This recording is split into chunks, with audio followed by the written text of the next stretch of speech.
नमस्कार, सादर करत आहोत ठाणे वार्ता। ठळक घडामोडी। बाळकुम येथील बंद धरण तलावात ठाणेकर मारणार सूर। ठाणे रेल्वे स्थानक परिसरातील फेरीवाल्यांवर महापालिकेची कारवाई आणि पाणी बिलाची थकबाकी ठेवणाऱ्यावर पालिकेची कारवाई। महापालिका क्षेत्रात 611 नळ जोडण्या केल्या खंडित, 30 मोटर पंप जप्त, सुमारे 33 कोटी रुपयांची पाणी बिल वसुली। या आणि इतर घडामोडी विस्तृतपणे पण काही क्षणातच आमच्या फेसबुक पेज तसंच यूट्यूब चॅनल आणि संकेतस्थळाला सबस्क्राईब करायला विसरू नका। आपण पाहत आहात श्री स्थानक वाहिनी, ठाणे जिल्ह्याचं मुख्य व्यासपीठ। ठाणे वार्ता पहा श्री स्थानक वाहिनीवर। आता सकाळी 9:15 पासून रात्री 9:15 पर्यंत ठाणे वार्ता, ठाण्यातील पहिलं दृकश्राव्य माध्यम।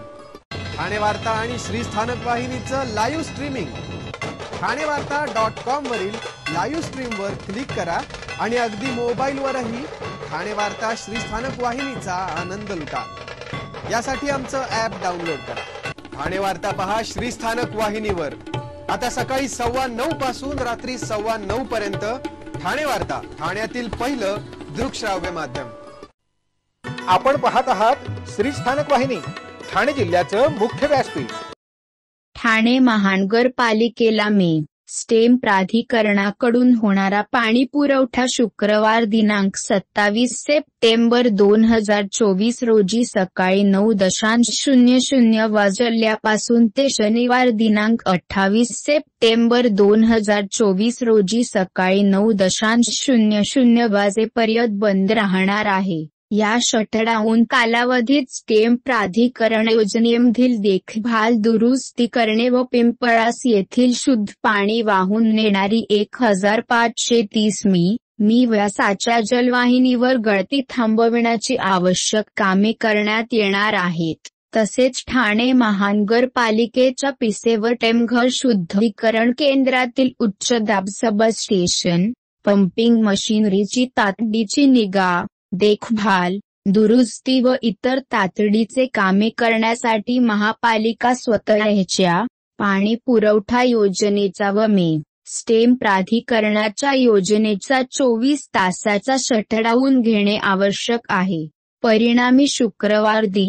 27 सप्टेंबर 2024 रोजी सकाळी 9:00 ते शनिवार सकाळी 9:00 वाजेपर्यंत Ghodbunder road, Lokmanya Nagar, Vartak Nagar, Saket, Ritu park, jail, Gandhinagar, Rustomjee, Siddhachal, Indiranagar, Rupadevi, Shrinagar, Samatanagar, Siddheshwar, Eternity, Johnson, Mumbra व कळव्याच्या काही भागात 24 तासांसाठी पाणी पुरवठा पूर्णपणे बंद राहील। सदर कपातीच्या कालावधीत नागरिकांनी पाणी काटकसरीने वापरून ठाणे महापालिकेस सहकार्य करावे असे आवाहन करण्यात आले आहे। ठाणे महापालिका कार्यक्षेत्रात अनधिकृतपणे व्यवसाय करणाऱ्या फेरीवाल्यांवर कारवाई सुरू आहे। ठाणे रेल्वे स्थानकाच्या 150 मीटर परिसरातील फेरीवाल्यांवर कारवाई करण्यात आली। सेअटिस पुलाखालील फेरीवाले, आलोक हॉटेल ते 3 हात नाका, गोखले रोड, राम मारुती रोड, गावदेवी भाजी मार्केट बाहेरील फेरीवाले, जांभळी नाका, तलावपाळी तसेच कपडा मार्केट परिसरात अनधिकृतपणे व्यवसाय करणाऱ्या फेरीवाल्यांवर अतिक्रमण विभागाच्या वतीने कारवाई करण्यात आली। या कारवाई दरम्यान जप्त करण्यात आलेली फळे, भाजीपाला व इतर साहित्य सेवाभावी संस्था यांना देण्यात आले असून सदरचा परिसर फेरीवाला मुक्त करण्यात आला असून सर्व फुटपाथ नागरिकांकरिता मोकळे करून देण्यात आले। नौपाडा कोपरी प्रभाग समितीमधून अनधिकृत फेरीवाल्यांबाबत नागरिकांकडून वारंवार तक्रारी प्राप्त होत होत्या। सदरची कारवाई उपायुक्त शंकर पाटोळे आणि सहाय्यक आयुक्त सोपान भैक यांच्या उपस्थितीत अतिक्रमण विभागामार्फत करण्यात आली। ठाणे महापालिकेची पाणी बिल थकबाकी वसुली करता पाणी पुरवठा विभागाने कारवाई सुरू केली आहे। या मोहिमेत संपूर्ण महापालिका क्षेत्रात आतापर्यंत 611 नळ जोडण्या खंडित केल्या असून 30 मोटर पंप जप्त केले आहेत. या पाणी बिल वसुली अभियानात आतापर्यंत सुमारे 33 कोटी रुपयांची वसुली करण्यात आली आहे. दरम्यान, पाणी बिलाची रक्कम वेळच्या वेळी भरून महापालिकेस सहकार्य करण्याचे आवाहन करण्यात आले आहे. महापालिकेची पाणी बिल रक्कम सुमारे 224 कोटी रुपयांच्या घरात आहेत. त्यापैकी 76 कोटी रुपये ही थकबाकी असून चालू वर्षाची बिल रक्कम ही 148 कोटी रुपये आहे. पाणी बिलाची थकबाकी न भरल्यास नळ जोडणी खंडित करून पाणी पुरवठा बंद करण्याची कारवाई सुरू करण्यात आली आहे. महापालिका आयुक्त सौरभ राव यांनी याबाबत स्पष्ट निर्देश दिले आहेत. त्या पार्श्वभूमीवर अतिरिक्त आयुक्त संदीप माळवी यांनी बिलाच्या साप्ताहिक वसुलीचे लक्ष्य निर्धारित करून पाणी बिल वसुली अभियान सुरू करण्यास सांगितले होते. त्यानुसार पाणी बिलाच्या थकबाकीसह वसुलीसाठी महापालिकेच्या सर्व प्रभागात नळ जोडणी खंडित करणे, मोटर पंप जप्त करणे, मीटर रूम सील करण्यात येत आहेत.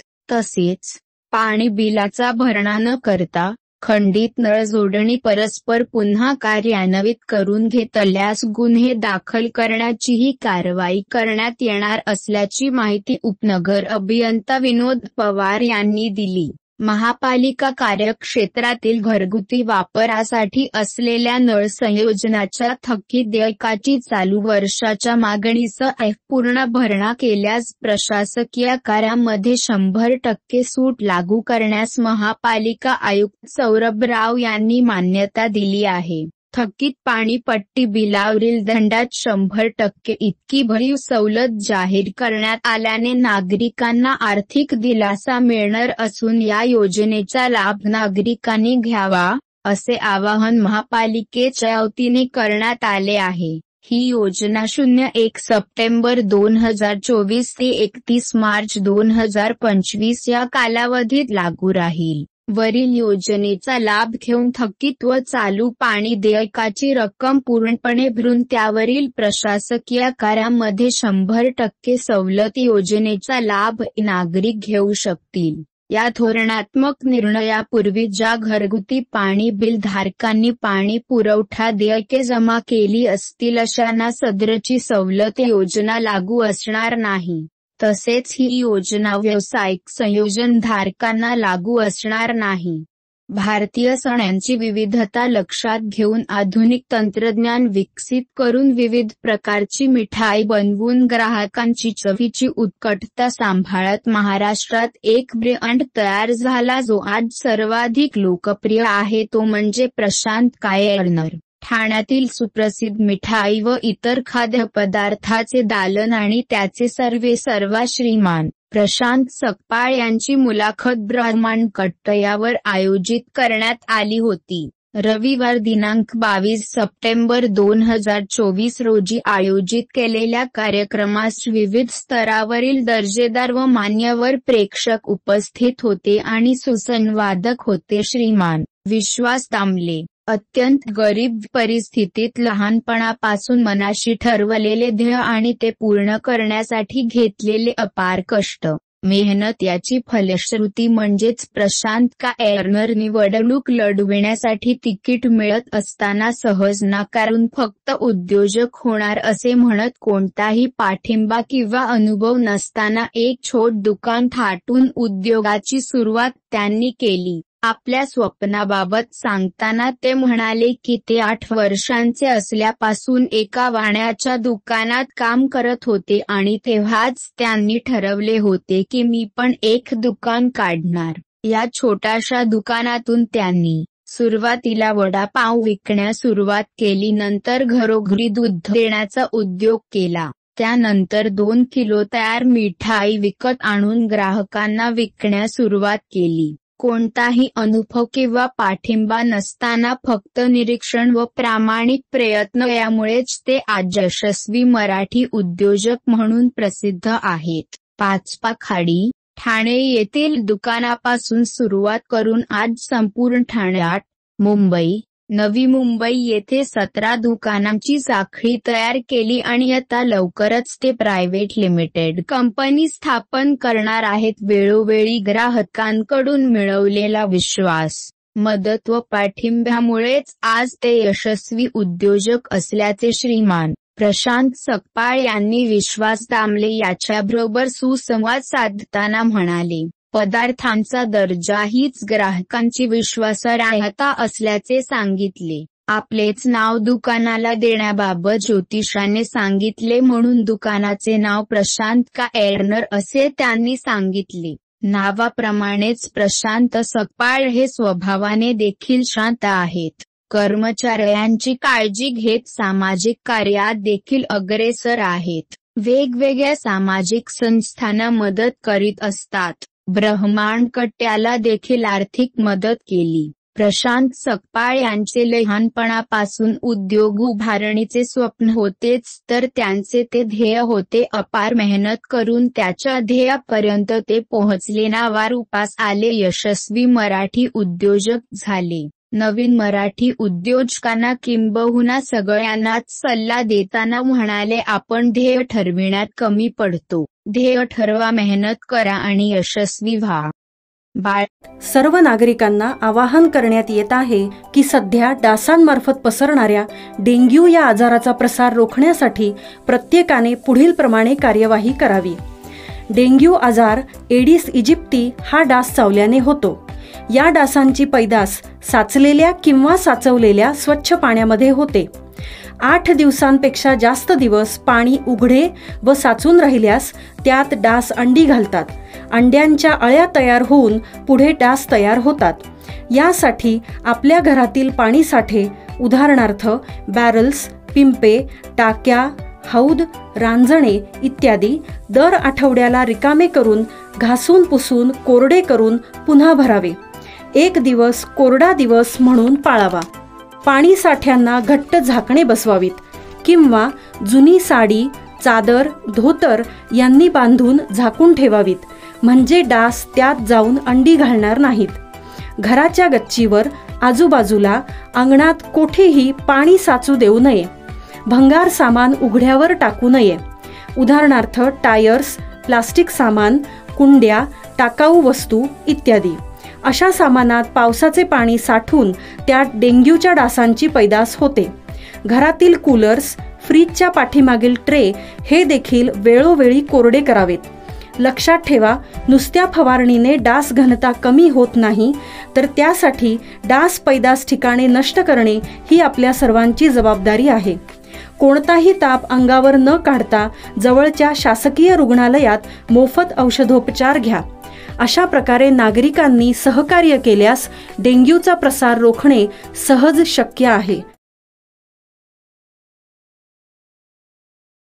येथील धर्मवीर आनंद दिघे तरण तलाव मागील 2 वर्षांपासून बंद असून ठाणेकर या सुविधेपासून वंचित आहेत. हा तलाव 1 ऑक्टोबरपर्यंत खुला न केल्यास नागरिकांना घेऊन या तरण तलावाचा वापर सुरू करू, असा इशारा आमदार संजय केळकर यांनी दिला आहे.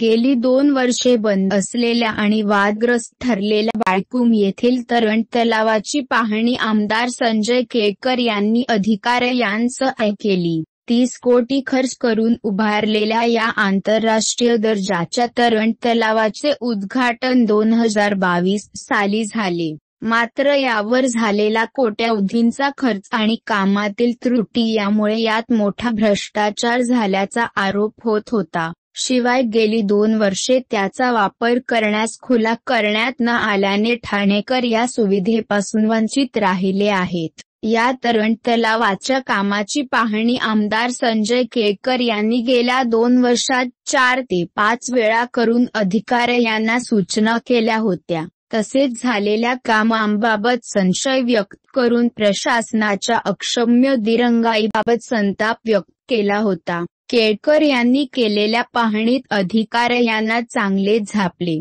अजून काही त्रुटी शिल्लक असून या कामांबाबतच्या कागदपत्रांची मागणी त्यांनी केली. तसेच येत्या 1 ऑक्टोबरपर्यंत हा तरण तलाव खुला करावा, अन्यथा नागरिकांना घेऊन त्याचा वापर सुरू करू, असा इशाराच केळकर यांनी दिला। यावेळी सार्वजनिक बांधकाम विभागाचे कार्यकारी अभियंता श्रीमान कलाल, अभियंता रोहित गुप्ता, उपायुक्त मिनल पालांडे तसेच तरण तलाव विभाग आणि प्रभाग समितीचे संबंधित अधिकारी, भाजपचे रवी रेड्डी, ड. हेमंत म्हात्रे, तन्मय भोईर, भानुदास भोईर, भावेश पाटील, अनुराधा रोकडे, मेघनाथ घराट आदी पदाधिकारी आणि नागरिक मोठ्या संख्येने उपस्थित होते। तत्कालीन मुख्यमंत्री मनोहर जोशी यांनी उद्घाटन केलेले कलाभवन गेली काही वर्षे नादुरुस्त अवस्थेत असून धूळ खात पडले आहे। हे शहर सांस्कृतिक असून येथे अनेक कलाकार आणि कला रसिक नागरिक आहेत। याची दुरुस्ती करून ठाणेकरांना ते तातडीने उपलब्ध करून द्यावे अशी मागणी आमदार संजय केळकर यांनी अनेक वेळा केली आहे। अशा अनेक वास्तूच्या कामात भ्रष्टाचार होऊन त्या धूळ खात पडल्या असल्याची माहिती श्रीमान केळकर यांनी दिली।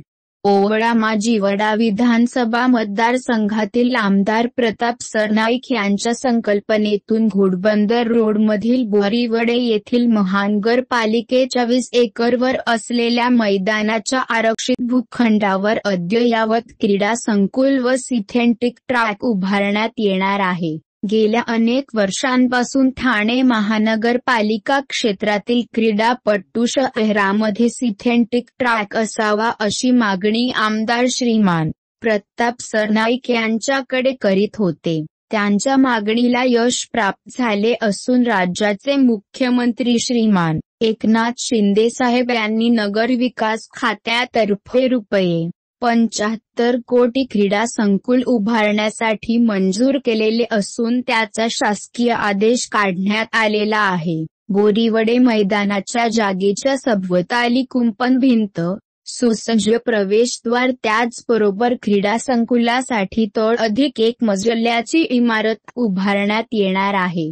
या क्रीडा संकुलामध्ये इनडोअर क्रिकेट बरोबरच volleyball, basketball, badminton, squash court, mallakhamb त्याचबरोबर कबड्डी व कुस्तीसाठी मॅटचाही वापर होणार आहे। हे दोन्ही खेळ मातीत खेळण्यासाठी व मॅटवर खेळण्यासाठी विशेष नियोजन करण्यात आलेले आहे। मुंबईतील BKC येथील MCI क्लबच्या धर्तीवर विविध इनडोअर खेळ खेळविले जाणार असून भविष्यामध्ये नामवंत प्रशिक्षकांची या ठिकाणी व्यवस्था करण्यात येणार आहे। ठाणे महानगरपालिका क्षेत्रातील अनेक ॲथलेटिक्सपटू ठाण्यातील दादोजी कोंडदेव स्टेडियममध्ये सिंथेटिक ट्रॅक नसल्यामुळे त्याचा सराव व्यवस्थित होत नसल्यामुळे ते सरावासाठी मुंबईतील सिंथेटिक ट्रॅकवर जात असतात। तेथे जाण्यासाठी त्याचा प्रवासामध्ये 4 ते 5 तासाचा वेळ जात असल्यामुळे ठाणे महानगरपालिका हद्दीमध्ये सिंथेटिक ट्रॅक करावा अशी मागणी क्रीडापटू वारंवार आमदार श्रीमान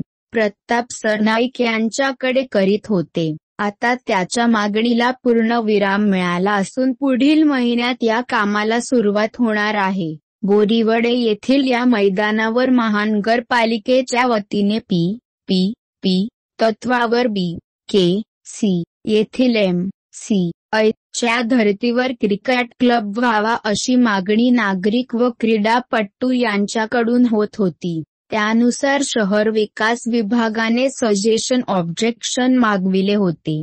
त्यावेळी आमदार प्रताप सरनाईक यांनी आयुक्त श्रीमान सौरभ राव यांच्याकडे विनंती करून घोडबंदर रोड येथे दिवसेंदिवस वस्ती वाढत असून हे एकमेव मोठे मैदान असल्याने सदरचा प्रकल्प मोगरपाडा येथील जागेवर हलविण्याची विनंती केली असता आयुक्तांनी विनंती मान्य केली असून मोगरपाडा येथे भविष्यामध्ये MMRDA च्या जागेवर क्लब व क्रिकेट अकॅडमी बनविण्यात येणार आहे। त्यामुळे घोडबंदर रोडवरील वाढत्या लोकसंख्येप्रमाणे आमदार श्रीमान प्रताप सरनाईक यांच्या पाठपुराव्यामुळे क्रीडा संकुल व सिंथेटिक ट्रॅक होत असल्याने क्रीडापटू आनंदित आहेत। आपण आपलं घर स्वच्छ सुंदर नीटनेटकं ठेवतो ना, मग आपण आपल्या शहराच्या बाबतीत उदासीन का? आपलं शहर स्वच्छ, सुंदर आणि नेटनेटकं ठेवणं ही आपली जबाबदारी आहे, हो ना? मग उचला फोन आणि विना परवाना होर्डिंग्स, बॅनर्स कुठे दिसले तर 1800-222-108 या टोल फ्री क्रमांकावर कळवा किंवा 7506946-155 या भ्रमणध्वनीद्वारे आपली तक्रार नोंदवा किंवा महापालिकेने तयार केलेल्या स्टार ग्रेड ॲप्लिकेशनद्वारे आपली तक्रार नोंदवा. त्याची दखल त्वरित घेतली जाईल. लक्षात घ्या, आपला छोटासा सहभाग आपलं शहर स्वच्छ, सुंदर आणि नेटनेटकं बनवू शकतो. जसं आपलं घर तसं आपलं ठाणे शहर. पण आपले कार्यक्रम अथवा बातम्या आम्हाला ठाणेवार्ता@gmail.com या आमच्या ईमेलवर कळवू शकता. ठळक घडामोडी शेवटी पुन्हा एकदा. बाळकुम येथील बंद धरण तलावात ठाणेकर मारणार सूर. ठाणे रेल्वे स्थानक परिसरातील फेरीवाल्यांवर महापालिकेची कारवाई आणि पाणी बिलाची थकबाकी ठेवणाऱ्यावर पालिकेची कारवाई. महापालिका क्षेत्रात 611 नळ जोडण्या केल्या खंडित. 30 मोटर पंप जप्त. सुमारे 33 कोटी रुपयांची पाणी बिल वसुली. या होत्या ठाणे वार्ता. आपली एखादी बातमी बघायची राहून गेल्यास आपण आमच्या ठाणेवार्ता.in या संकेतस्थळाला किंवा फेसबुक पेज तसंच यूट्यूबचे अनेलला अवश्य भेट द्या. तर मग पुन्हा भेटू पुढील बातमीपत्रात फक्त श्रीस्थानक वाहिनीवर. धन्यवाद.